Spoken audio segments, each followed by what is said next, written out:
आइए दोस्तों, एक और शानदार प्रश्न आपके सामने है। इसको देखते हैं क्या है। एक कक्षा के विद्यार्थियों का प्राप्त औसत अंक 75 है। यदि उसी कक्षा में लड़कियों द्वारा प्राप्त औसत अंक 90 है और लड़कों द्वारा प्राप्त औसत अंक 70 है, तो कक्षा में लड़कों का प्रतिशत क्या है? आपको ये बताना है कितने प्रतिशत लड़के हैं, मतलब पूरी कक्षा में लड़के और लड़कियों की जो संख्या है उसमें लड़कों का प्रतिशत कितना है, ये आपको बताना है। तो आइए दोस्तों, सबसे पहले हम ये देखते हैं, एक कक्षा में विद्यार्थियों द्वारा प्राप्त अंकों का औसत, पूरी कक्षा का औसत कितना है? तो आप कहोगे 75। कितना है? 75 पूरी कक्षा का औसत है।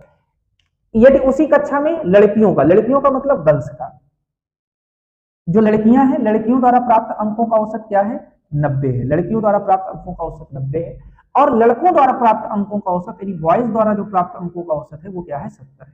क्या कह रहा है? एक कक्षा है, पूरी कक्षा के अंकों का औसत क्या है? 75 है। जिसमें कह रहा है यदि उसी कक्षा में लड़कियों द्वारा प्राप्त अंकों का औसत क्या है? 90 है। और लड़कों द्वारा प्राप्त अंकों का औसत क्या है? 70 है। अब यहाँ पे अगर आप देखें तो अब आप इनकी संख्या क्या क्या अनुपात होगा ये आपको मिल जाएगा। यहाँ क्या मिलेगा? लड़की और लड़कों की संख्या का अनुपात मिलेगा। क्या मिलेगा? संख्या का अनुपात।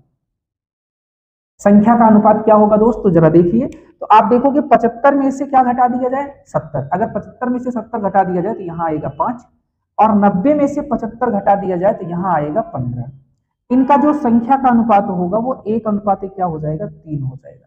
अगर हम आपसे एक बात करें कि पूरी कक्षा में 3 1 4, अगर पूरी कक्षा की संख्या 4 रही होगी तो उस 4 में बॉयज कितने रहे होंगे? 3, और गर्ल्स कितने रहे होंगे? 1। आपको क्या बताना है? आपको बताना यह है कि लड़कों का प्रतिशत क्या है, यानी बॉयज का प्रतिशत बताना है। बॉयज कितने हैं? 3 है। कितने में से दोस्त? 3 1 4 में से। तो कितने परसेंट होगा? मल्टीपल 100। 4 से काटोगे 25 और 25 क्या हो जाएगा? 75% हो जाएगा। यानी कि आपका बी ऑप्शन क्या हो जाएगा?